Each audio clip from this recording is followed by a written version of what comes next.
everyone, welcome to the party. I don't know how to tell you how many attempts this has been, and I haven't been pleased with the results. I've had issues with the recording and all sorts of things. But we're going to show you how to use energy defensively today, including some special maneuvers.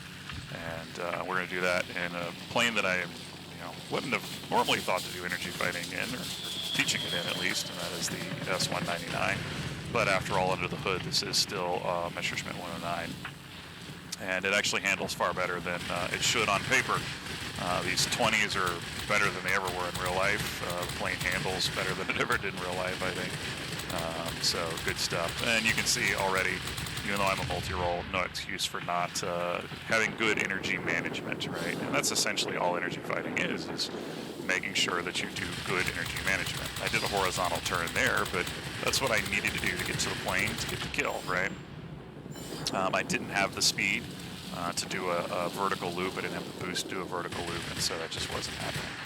And the same thing here. You'll notice that this P-38J has just a high energy state, much better than we do, and heavy fighters do. Heavy fighters are the pure energy fighter, which is actually why I didn't do energy fighting videos with heavy fighters. The reality is, you don't have any options in them. You can't really turn at all. Maybe against another heavy fighter, but generally speaking, light fighters have this advantage of being able to give you the ability to do hybrid. But I'm not catching him. He's too high, too fast, and he's not coming down. I'm not sure what's in the bot brain, but it's determined not to come down and kill a B-32, which it's supposed to be doing, right? So right about here, I have an issue. And the issue is that I'm leaving the zone to head to another zone, but I've just realized that we have incoming bad guys into our rocket base, including a player. And that's an issue because if I go over to cap the other base, which looks like might get capped already, I'm going to lose my base, and then we're going to be chasing our tails this whole time. So I break off of this because I got to deal with this guy. The other player is already pushed on, and so that leaves me to defend the zone. And it's a zero. It's the experimental one with the 30 cals, but I have plenty of energy, and he's a turn fighter, so I know I do not want to get in a turn fight with him. So we're going to dive on him and hopefully take him out quickly. He's probably going to get our ground attack aircraft, but I'm also watching the mini-map. Are you watching the mini-map? Keep an eye on the mini-map. So I'm also waiting till the very end to open guns here. The machine guns don't have the range that the 20 mils do, and I don't want to burn the 20 mils out. I want to make sure I've got a good burst of fire here. But more than that, something to really ponder is if you hold fire, there's less of a chance for the enemy to know you're there, right? And it looked like he was unaware of my presence. So I wanted to start the burst once all four guns were operable, so that I give him less chance to maneuver, knowing that most of my damage is going to come in the last 2 or 3 seconds before the pass, last 300 meters before the pass anyway.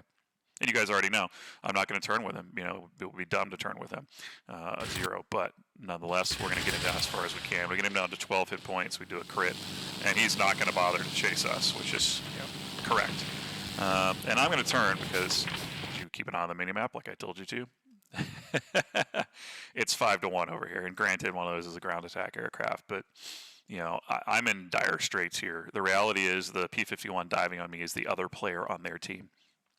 So now both their players are here, and their bots are about to capture the other rocket base. And if I don't do something drastic and quickly here, they're going to capture this rocket base, and then the game is essentially going to be over, right? It's going to be really hard to come back from that with those two rocket bases actively working to capture the two garrisons, because there's only 4 zones on this map. So I need to do something, and I have a lot of energy to play with, which is great.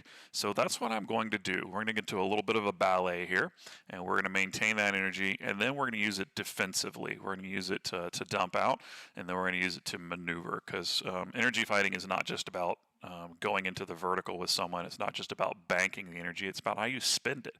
And in this case, I'm going to need every bit of that energy that I have saved in the bank to make it out of this situation in a fashion that benefits the match, right? I may die, but I need to make sure this zone doesn't get flipped. So the first order of business is we need to avoid the P-51, and the second order of business is we need to start knocking planes down. And that means starting not with the guy that's on our tail engaging in a dogfight, which with a P-51 I would probably lose anyway. I don't have the I don't have the speed or the maneuverability to deal with a P-51 really.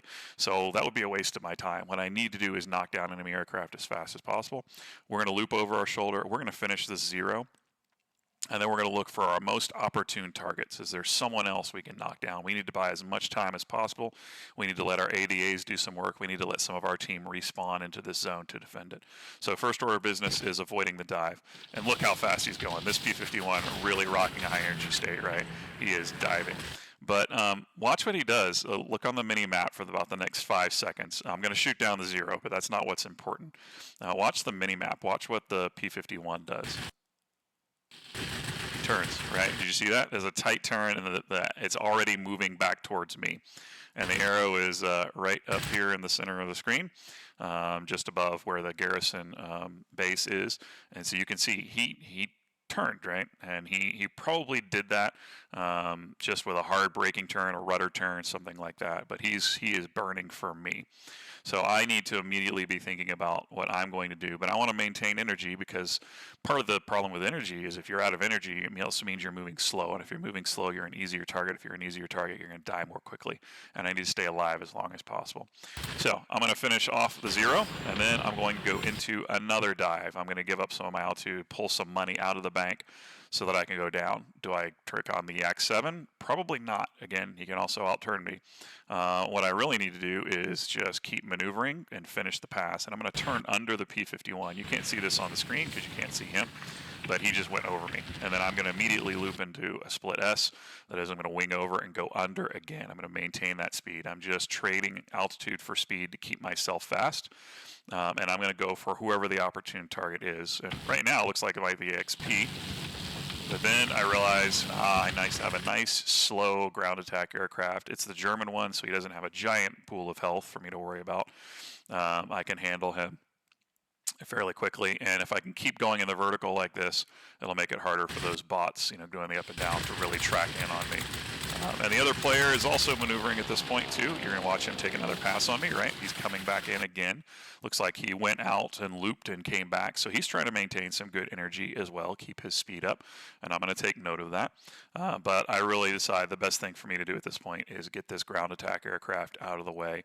The multi-rolls can be fooled into fighting with the enemy aircraft, but the ground attacker is going to keep on pounding targets, and we only have 80 capture points left, right? So I'm going to do another split S and come up underneath the ground attacker, underneath the 2 multi-rolls here, and then underneath the P-51 as well, right? He's going to continue to try and find me. And you can see I looped under him again, right? Just went right under. And those cannons are so nice, I get the kill. Now I've got 2 multi-rolls who are behind me. I have a P-51 that I know is gunning for me. I don't know what the other bots are going to do, but I decide I need to get out of the zone. I don't need to die in the zone, right? I've gotten us some extra capture points here. And the other thing for sure is that if I can win this fight, I want to. So I'm going to do a maneuver that's called a flat scissors. I'm just going to roll back and forth on the crossing path with him. I have plenty of hit points, so I feel confident I can take a few shots from him as we cross paths. In fact, I have more hit points than he does, one of the advantages I have as a multi-roll. And we're just going to slow him down. We're going to slow him down as much as possible, and we're going to get him out of the zone as much as possible. We're going to take him out of the overall fight in the game as much as possible. So he's coming in hard on me. I'm going to hard pull back on him. I dumped a lot of speed. I'm going to dump a lot of speed again. And you could say this is turn fighting, and in a sense it is, but I'm still doing it for an energy purpose, right? I'm getting him to dump his speed as well. And I'm just trying to work my way out of the zone. And I'm going to take a couple of shots, and if you'll notice, the 2 bots have broken off because I'm leaving the zone, and because there's other things to do, and because there's ADAs occupying their attention. I've turned a 5v1 into a 4v1 into a 1v1. And what I'm really trying to do is to get this guy to overshoot. He's been so fast, so hot and heavy the whole match. I'm hoping he doesn't know how to manage his energy here. He doesn't know how to dump his speed as quickly as I do, because I have my flaps extended as well, by the way. I have that set to where I have to do it. So I'm pulling in and braking at the same time, and I'm just trying to cause an overshoot so that I can get one good pass on him. If I can crit a wing, right, if I can knock out the pilot, I can buy myself even more time. So now I'm going low, and he's had to go high because of the split in the mountains. That's great. That buys me even more time. And I realize I might can tuck over and get a shot at him. So I immediately start pulling up, but I'm just not there, right? And so I'm going to miss that pass. I'm going to roll out under him again. And then something interesting happens. I don't know if he doesn't come down, if he loses rudder control for a second, if his hands slip off the keyboard, or he just decides he's wasting his time here and he needs to get elsewhere. But he breaks off of the scissor early. And when you do that, you make yourself vulnerable. And I can tell he's breaking out now. So I'm going to go into what's called a high yo-yo, which is also, although it's turn fighting, it is an energy-based move as well. I'm going to boost into a high turn. I'm going to boost into the vertical. So he's turning in a flat circle. I'm turning in a circle at a 45-degree angle, right? I'm going to cut the corner on him. So I'm going to boost up, and then I'm going to rudder down and over. And so while he went around the corner at the intersection, I cut through someone's backyard, and that's going to give me my one good pass.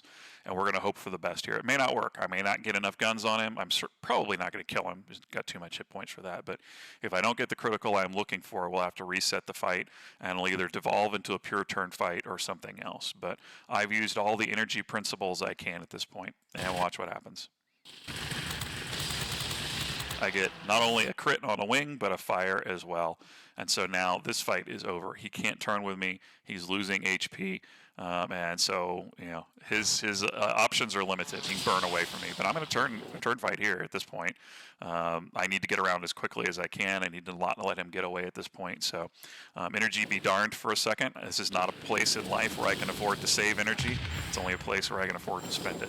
Now that he's gone, the threat's disposed of. I just have the 2 multi-rolls. Now I can bank some energy again. So watch. I'm going to go up, and I'm going to boost, right? And we're going to head straight for this yak and hopefully clear him before he clears our plane. Because I don't know if you watched the meter up there, but we have very few capture points left, right? So if I'm going to save this, I'm going to finish what I ultimately set out to do. I got to do it right here. And fortunately, I'm able to knock him down first. Now we can breathe a sigh of relief. 120 capture points. This XP-44 would have to shoot both of us down, all 3 of us down. Now 4 of us, right? There's 4 blue dots. Hopefully you were looking at the mini-map. And now we've reversed the situation. And we're back even 2 zones and 2 zones. But we're up by 40 points, and I've sent both of their players back to the hangar, and they've got to decide what they want to do now. If they want to, work their way back over to here, if they want to defend, how they want to do that. And it's really the impetus is on them because of the advantage in points that we now have. We've been able to do that. This could have gone poorly for me if he had understood the scissors and understood energy management. He would have yo-yoed on me, maybe, taken me out of that flat scissors, come up and over. I would have had to do something else that would have dumped even more speed. Right, and so as oftentimes happens in dogfighting and in fighting with planes, you're waiting for your opponent to make a mistake, right? You're just trying to do everything by the book as best you can, and then hope that they mess something up somewhere. And in this case, it allowed us to reverse a 5v1. But I want you to think about energy states and energy fighting. If I had not been up at 2,000 meters, if I had not had my boost, and I had been just tootling out of this zone or decided to stay and defend this zone in an S199, and I had a 0 come in with me level at 1,000 meters, and then a P-51 burning down on me from a high energy state from above, this would have gone very differently, and I would have lost the match as a result of that, right? But because of what happens here, we're able to turn the tables and maintain an advantage in the match. So that's what I wanted to share with you guys today. I hope it's helpful. And it's not exactly what I had planned. I will show you some more stuff next week, hopefully. But it's just been a rough recording period. The first night, something screwed up in the recording. All I had was a blank screen. The second night, I ran a few matches and nothing worked. It didn't seem to be going the way I wanted it to be able to show you what was happening. I wanted to do live gameplay so I could walk you through what I was doing while I was doing it, and that's touch and go. And then I jumped on and recorded some this morning, but I ended up having to face down pilots that really weren't allowing me to energy fight. They kept their heavies on the deck, and it just wasn't matchups that really, they were fine. They were probably fine for any other video, but they didn't necessarily showcase what we were trying to showcase here. So I hope this is helpful to you. You've got this as an option. It doesn't always work, but it is there. And more importantly, just be aware of your energy at any given time. Be aware of your speed, be aware of your altitude, and be aware of how those can be used to your advantage. If you're at 2,200 feet and someone wants to turn fight with you, fine, turn fight with them, right? It doesn't matter that you're dumping your cash on hand at that point because you've got so much in the bank with altitude, you can do it. and you still come out of that with options, right? So just be aware of your energy state, be aware of your options, be aware of how that can be used defensively to go do vertical maneuvers to throw people off, as we did here. Be aware of when it's time to spend all of your money to survive, which is essentially what the scissors is. I'm gonna give you all the money in my bank to have a shot at maybe reversing this and coming out of this alive, and it's worth it because I can't take that money with me into death and respawn. I can only use it in the here and now. So hope you enjoy the video. Hope you have a great weekend. It's going to be a rough one. They're giving away free gold bombs to anyone who plays bombers. And so, as you can imagine, it's going to be a game full of bombers this weekend. So maybe it is time to fly a heavy fighter and deal with that, unless you just need a lot of gold bombs in your hangar this weekend. But good luck to you, and hope to see you soon.